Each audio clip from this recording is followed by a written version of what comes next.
Hello students, this is HD Pawar, lecturer Department of Economics, Gokte PU College of Commerce and Science, Belgaum. We shall continue with the second part of human capital formation in India. In the first part we have discussed the meaning of human capital, then the meaning of human capital formation and the sources of human capital formation. Today we shall see another question. Explain the role of education in economic growth, or explain the relationship of human capital and economic growth. Role or importance of education in economic growth and the relationship of human capital and economic growth. One and the same answer. Let's see. Education and health are the most important assets that a man can have. Asset means a property. Education, if a person is educated, it is like a property which stays lifelong with him. So, and good health. Education and health are important assets that a man can have and are important factors of economic growth along with other sources of capital formation. We have seen the 5 sources. Out of the 5, these 2 are the most important. Education transforms animal form of man into human form. Means what? That is, when a man is educated, he knows what is right, what is wrong, he is able to take decisions. Investment in education is an investment for productive purpose. It is investment for productive purpose means it is a investment for a good purpose which will give you good results. It is the first condition required for technological change. As you know, technology is changing day by day, and to learn new technology, to know new technology, to adapt with new technology, education is the first condition.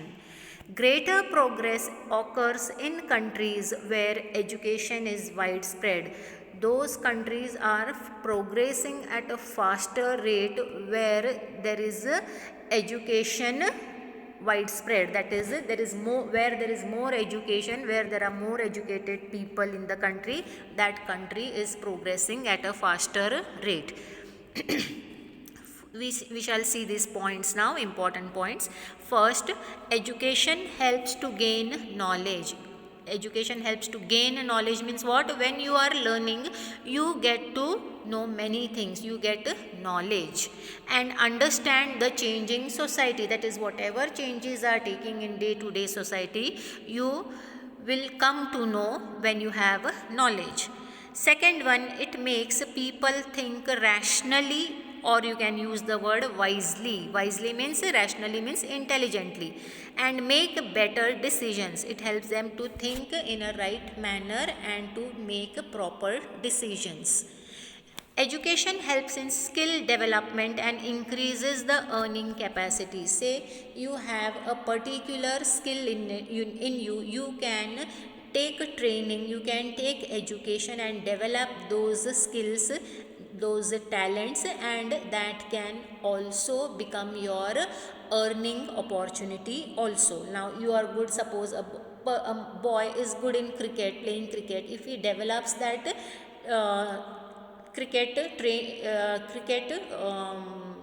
playing tactics, he takes training, he may become a famous cricketer also, which is a good source of income for him. So it can be any kind of skill. Then fourth one, education leads to inventions and innovation. Invention means what? Something new development, something new production. You can, if you are knowledgeable, if you are educated, you can develop new items or new production. Invention and innovation means what? Whatever is already existing, that in that you can add new ideas. Okay, like example, see now television was a invention. Okay, television was an invention some 70, 50, 60 years back. But innovation means what? In that same television now so many changes, new ideas are adopted, are added. So the look itself has changed, the technology has changed of bit. Okay, that is possible with education. Fifth one, it helps to fight against exploitation, or you can use the word injustice. So, okay, if anybody is trying to cheat you, or you can fight for justice for your sake. Then sixth one, make optimum or best use of natural resources of our country. We are having many natural resources, and all these resources are beneath the soil. They are under the soil. So how will you come to know where are the gold mines, coal mines, okay, aluminium, where are all these minerals? To make use of that, we need to extract them, we need to remove them out of the ground, and for that technology is required, and for that technology, to know that technology, education is required. Then seventh one, development of human personality. Development of human personality means it not talks of looks, but it talks of overall personality. How the way you talk, the way you speak, the way you carry yourself, the way you think, okay, how you present yourself in the society. Then eighth one, the contribution of educated people to the economic growth is more than that of uneducated or illiterate persons. We have seen it in the first introduction only. That is the first priority required for economic progress is what? Education. And where educated people are there, their contribution to the growth of the nation is more than that of uneducated or illiterate person. This can come for fill in the blanks. Ninth one, it increases the earning capacity of an individual. If you are better educated, more qualified, the more the chance of increasing your income. Then 10th one, it provides better employment opportunities. That is matching with the 9th one only. If you are educated, you have many employment opportunities for yourself. Then let's deal with another question. Explain the education sector in India, or explain the role of government in human capital formation. You should be very clear with the question, read the question properly, and then you can answer. So explain the education sector in India, or role of government in human capital formation. Let's see the answer.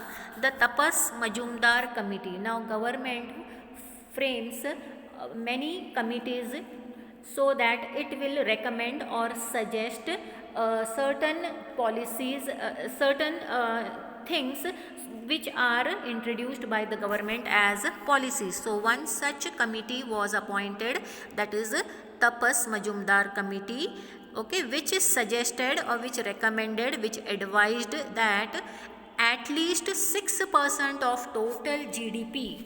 GDP means, you know, gross domestic product. Gross domestic product means the goods and services that are produced within the country, okay, whatever production of goods and services takes place in the country, within the country, that is called as GDP. So, and when this GDP production is converted into income, multiplied by money value, it becomes income.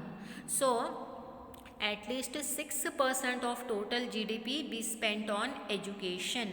Now government allots this much amount for 20% for defense, 20% for agriculture, 10% for tourism. So this way at least 6% of the total income of the country should be spent on education purpose.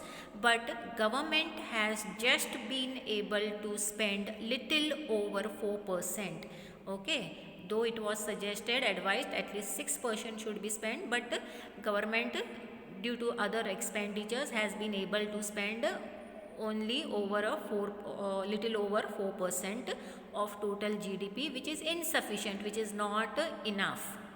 In this elementary, primary or basic education, that is from first to nursery to 10th standard. Okay, elementary or primary education takes away a major share of the total expenditure than the higher education expenditure.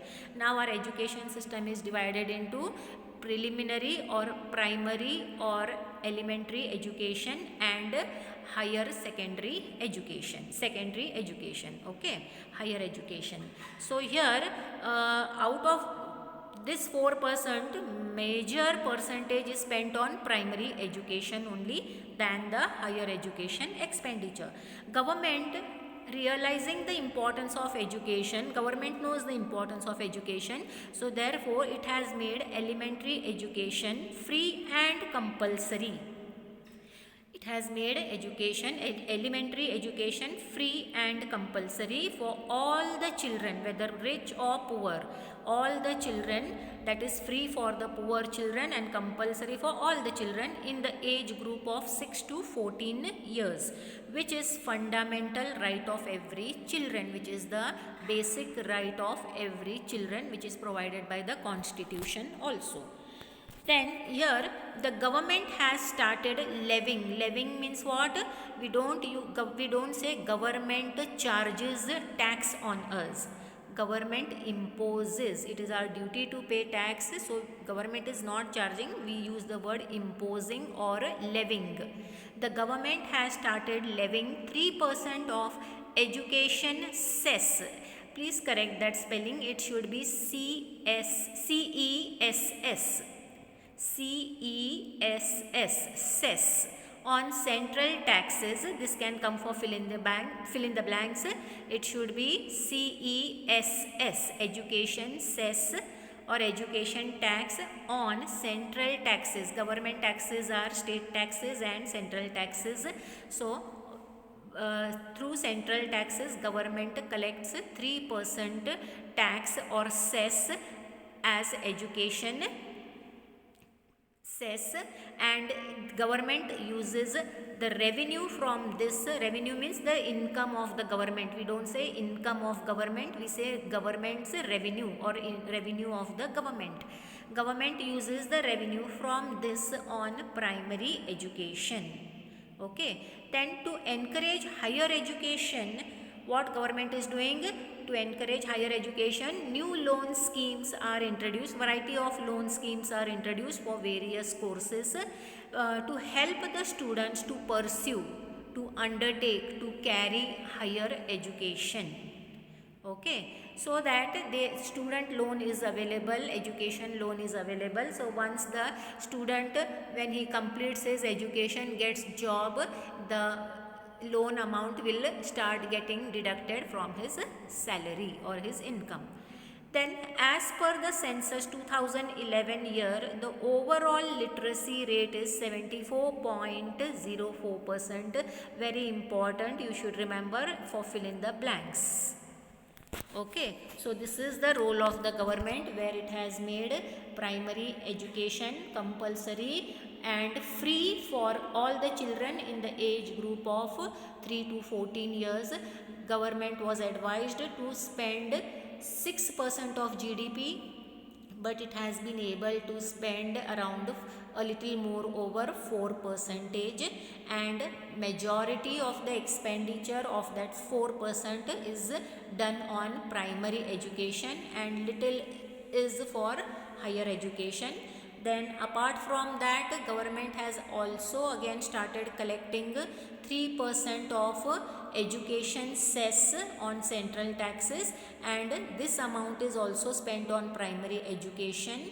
Then for higher education, loan schemes are introduced to help the students to take their education, higher education. And literacy rate, you must remember, as per the census 2011 year, every 10 years census is corrected, every 10 years census is collected.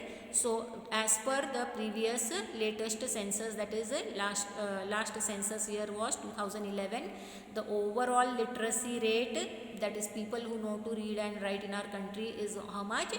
74.04%. So still nearly 26% people are illiterate as per 2011 year. So for today we shall stop. Thank you.